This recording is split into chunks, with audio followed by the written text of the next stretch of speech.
Welcome sa Latter-day Understanding. Ako si Richard Greenland. Sa May 6, 1833, may natanggap si Joseph Smith na isang revelation at ang revelation na yan ay nahahanap ngayon sa Section 93 ng Doctrine and Covenants. Hindi naman natin alam ang, ang mga bagay tungkol sa revelation na ito, yung halimbawa kung bakit natanggap niya. Alam natin na natanggap niya sa Kirtland, Ohio, pero hindi naman natin alam kung bakit natanggap niya ito, kung may nangyayari, kung may special na tanong, o mga ganyan. Kaya konti lang naman ang alam natin tungkol sa context ng revelation na ito. Pero alam natin na binigay kay Joseph Smith at kasama din doon sa Revelation, meron yung First Presidency, yung kasama din yung doon si Sidney Rigdon at si Frederick G. Williams, at ganun din si Noel K. Whitney. Hindi naman natin alam kung kasama sila noong natanggap ang revelation, pero alam natin na binabangit ang pangalan nila doon sa revelation na ito. Kahit hindi natin alam masyadong marami tungkol sa revelation na ito, marami talaga tayong makukuha sa revelation na ito. Grabe talaga ang binibigay na kaalaman sa revelation na ito. Yung iba, pwede naman tawagin na malalim na doktrina. Pero yung iba, yung mga simple lang. Depende naman kung gaano kahanda tayo na makinig sa Espiritu habang binabasa natin ang mga ito at habang pinapag-aralan natin ito. Siyempre, kagaya ng karamihan ng mga lesson sa Come Follow Me, hindi natin kayang pag-usapan ang lahat-lahat sa lesson lang na ito. Pero dahil sa dami-dami na meron sa isang section lang na ito, sana pag-aralan natin na mag-isa tayo or sa pamilya or sa mga kaibigan, ganyan. Yan naman talaga ang invitation para sa lesson na ito. Gumawa ng karagdagang pagsisikap na pag-aralan ang mga banal na kasulatan sa linggong ito.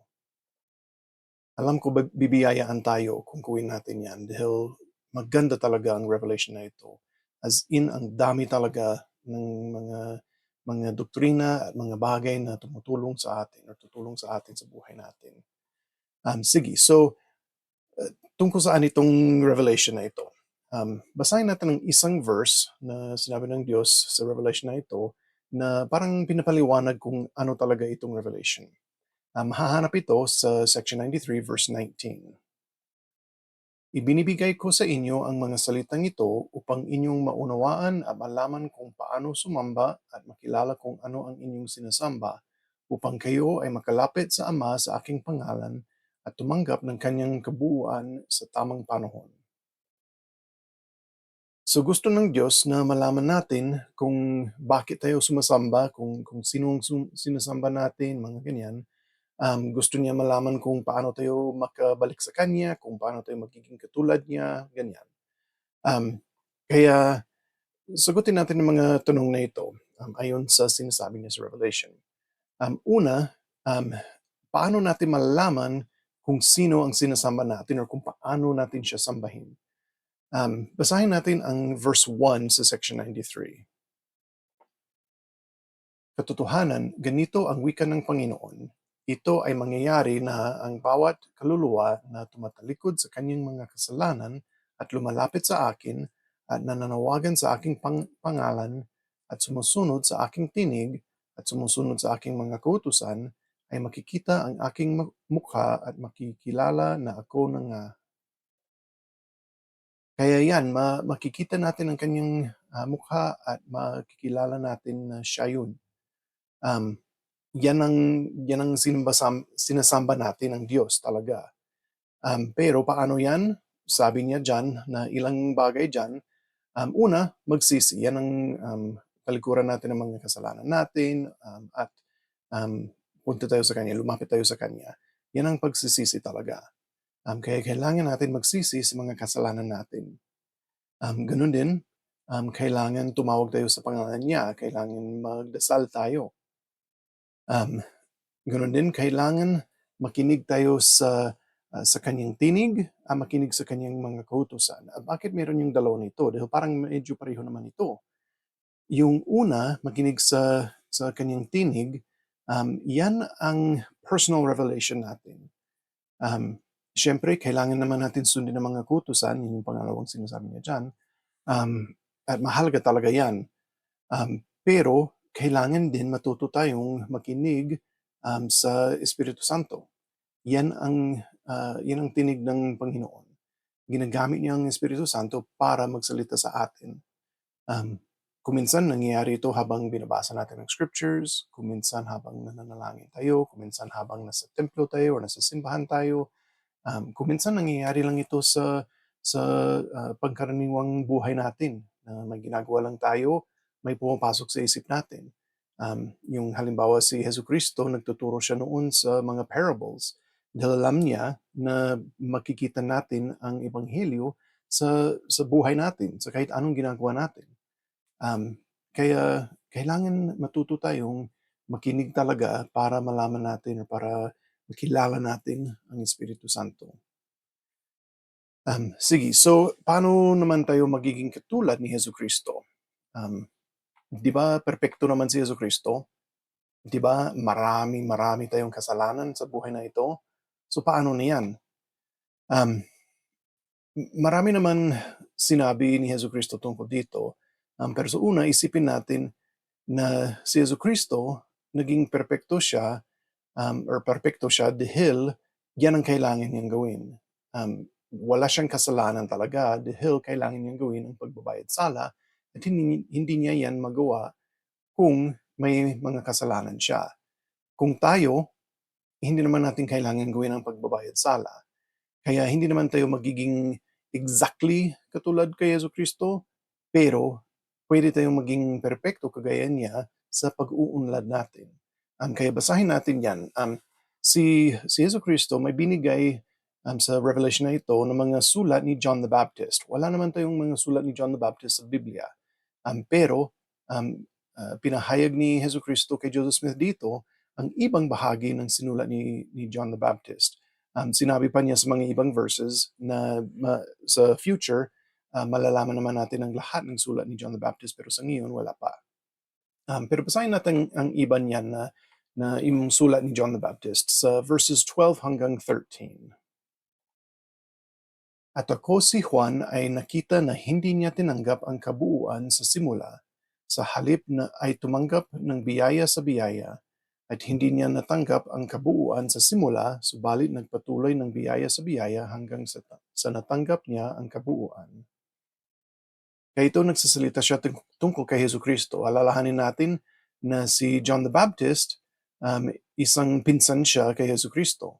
Kaya lumaki naman sila na medyo malapit naman sila. Hindi naman natin alam exact talaga kung anong relasyon nila noon, pero kilala naman nila ang isa't-isa. Kaya nakita niya na lumaki si Jesucristo, umunlad si Jesucristo, na hindi naman siya nagumpisa na alam niya lahat. Kahit wala siyang kasalanan, yung kaalaman niya hindi pa perpekto noong bata siya. Basahin natin ang isang quote ni President Lorenzo Snow na tungkol dito. At itong quote, English lang naman ito dahil 1901 na General Conference ito. Hindi naman nila din-translate ang ganyan kaluma na mga General Conference. Kaya yung nahanap ko lang yung English lang. When Jesus lay in the manger, a helpless infant, he knew not that he was the Son of God, and that formerly he created the earth. When the edict of Herod was issued, he knew nothing of it. He had not power to save himself, and his father and mother had to take him and fly into Egypt to preserve him from the effects of that edict. Well, he grew up to manhood, and during his progress it was revealed unto him who he was, and for what purpose he was in the world. The glory and power he possessed before he came into the world was made known unto him. Kaya kagaya ng sinabi ko kanina, hindi naman tayo parehong level kay Jesucristo. Hindi natin kailangan gawin ang pagbabayad sala. Ginawa na ni Jesucristo para sa atin. Pero kagaya ni Jesucristo, pwede tayong umunlad at maging mas perpekto. Yung spiritual natin na pag-uunlad ay nangyayari unti-unti. Sabi dito ng biyaya sa biyaya. Kaya gawin natin ito na kahit konti lang yung pag-uunlad natin araw-araw or kahit linggo-linggo, taon-taon, gawin natin ito para sa wakas, uunlad talaga tayo hanggang may kabuuan tayo. hanggang perpekto na tayo. Basahin natin ang isang scripture sa verse 20. Sapagkat kung inyong sinusunod ang aking mga kautusan, tatanggapin ninyo ang kanyang kabuuan at maluluwalhati sa akin na tulad ko sa Ama. Kaya nga, sinasabi ko sa inyo, kayo ay makatatanggap ng biyaya sa biyaya. Kaya yan talaga ang paraan para matuto tayo, biyaya sa biyaya, unti-unti. Hindi naman kaagad na mangyayari lahat. Kailangan maging patient tayo. Kaya yan ang gawin natin. Araw-araw, subukan natin maging mas mabuti ng mga tao. Sige, so yung mga saints noon, yung simbahan sa panahon ni Joseph Smith, parang pareho naman din sa sarili natin na kailangan umunlad unti-unti. Hindi naman binibigay ng Diyos ang lahat ng mga kautusan, ang lahat ng mga ordinansa, ang lahat ng mga kaalaman tungkol sa Ebanghelyo sa una. Unti-unti binibigay. Nag-umpisa naman sa First Vision, nagkaroon ng Aklat ni Mormon, nagkaroon ng priesthood, nagkaroon ng mga ibang bagay, yung organization ng simbahan, yung First Presidency, yung mga templo.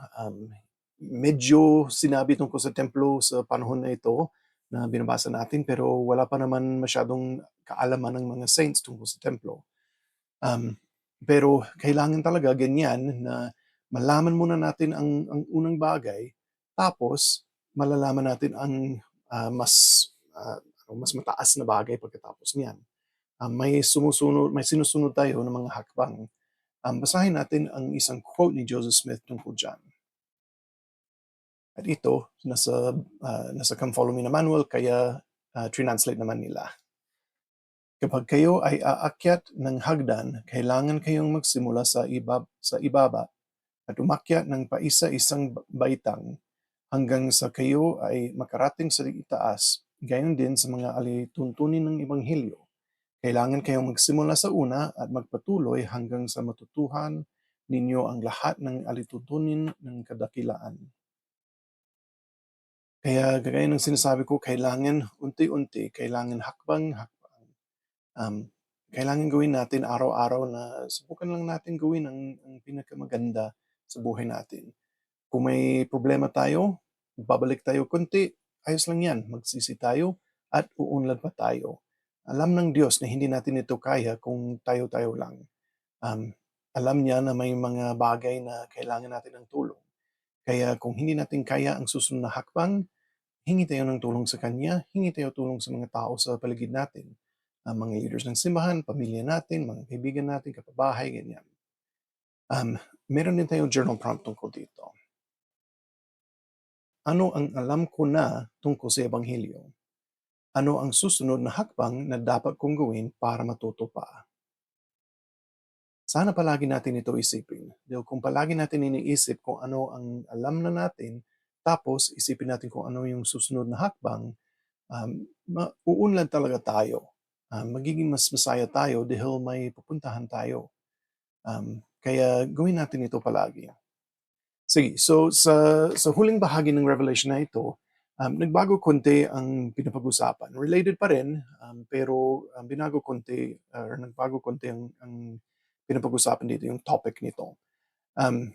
Ang Diyos, or ang Panginoon dito, sinabi niya sa mga member ng First Presidency, ganoon din kay Newell K. Whitney, na kailangan ayusin nila ang mga pamilya nila. Hindi nila tinuturo ng mabuti ang mga pamilya nila. Basahin natin ang verses 42 hanggang 43. Sinabi ito kay Frederick G. Williams, pero ang mga ibang verses na hindi natin babasahin, parang sinabi naman niyang halos pareho talaga sa kanilang lahat. Kaya 42 hanggang 43. Hindi mo tinuturuan ang iyong mga anak ng liwanag at katotohanan alinsunod sa mga kautusan. At ang iyong masama sa ngayon ay may kapangyarihan sa iyo, at ito ang dahilan ng iyong pagdurusa. At ngayon, isang kautusan ang ibinibigay ko sa iyo. Kung ikaw ay maliligtas, isasaayos mo ang iyong sariling sambahayan, sapagkat maraming bagay na hindi wasto sa inyong sambahayan. Kaya para sa atin din, bilang mga magulang, may responsibilidad tayo na turuan ng mga anak natin. Hindi naman natin pwedeng sabihin na, "Ay, hayaan ko lang sila, pwede silang pumili, may agency naman sila, pipiliin naman nila ang tama." Hindi naman ganyan. Siyempre may agency ang mga tao kahit mga bata, pero dapat turuan sila dahil kung hindi natin sila turuan, turuan sila ng mundo. At sa ngayon, masama talaga ang mga tinuturo sa mundo. Hindi lahat, siyempre, pero marami talagang masama ay galing sa mundo. Basahin natin ang isang quote ni President Eyring tungkol dito. Ang pagtuturo ng simple ay tinutulutan tayong ibahagi ng maaga ang nakapagliligtas na doktrina habang hindi pa naiimpluwensyahan ang mga bata ng mga tukso ng manlilinlang na kalaunan ay kakaharapin nila bago pa man matabunan ng ingay ng social media, mga barkada at sarili nilang personal na mga problema ang mga katotohanang kailangan nilang matutuhan. Kailangan nating samantalahin ang bawat pagkakataon na may bahagi ang mga turo ni Jesucristo sa mga bata. Ang mga sandaling ito ng pagtuturo ay napakahalaga at mas kakaunti kumpara sa walang humpay na mga pagsisikap ng mga puwersa ng kaaway para sa bawat oras na ginugol sa pagkikintal ng doktrina sa buhay ng isang bata, napakaraming oras ng oposisyon na puno ng mga mensahe at larawan na humahamon o nagbabalewala sa nakapagliligtas ng mga katotohanan iyan. Kaya mahalaga talaga na turuan natin ang mga anak natin. Marami talaga silang makikita sa mundo, kahit bata pa sila, nakikita talaga nila ito at nakaka-impluwensya ito sa kanila. Kaya kailangan natin silang turuan. Siyempre, makakapili pa rin sila kung sundin nila. Pero kailangan ibigay natin sa kanila ang ebanghelyo. Kailangan natin silang turuan para nandyan sa kanila ang tamang desisyon na magawa. Kung hindi natin sila turuan, parang kinukuha din natin ang agency nila dahil hindi natin sila binibigyan ng choice. Ang nakikita lang nila ang sa mundo, kaya yan talaga ang piliin nila. Kaya wala naman talagang pagpipili dahil yan lang talaga ang meron. Kaya mahalaga talaga na turuan natin sila para mapili nila ang tama. Alam ko na mahalaga ang ebanghelyo sa atin lahat. Kung sa bata, kung sa atin, mahalaga ito para sa atin at kung sundin natin itong ebanghelyo, kung gawin natin ang mga bagay na kailangan natin gawin araw-araw, yung pagdadasal, yung pag-aaral ng mga scriptures, yung pagpunta sa templo madalas, ang pagsimba linggo-linggo, mga bagay na yan, yung pagtulong sa ibang tao, lahat na ito ay tutulong sa atin na umunlad tayo at makarating tayo sa ating Ama sa Langit sa balang araw. At ito ang iniwan ko sa pangalan ni Jesucristo. Amen. Sige, so sa susunod na linggo, ang pag-aralan natin ay Doctrine and Covenants, section 94 hanggang 97. Salamat sa panonood.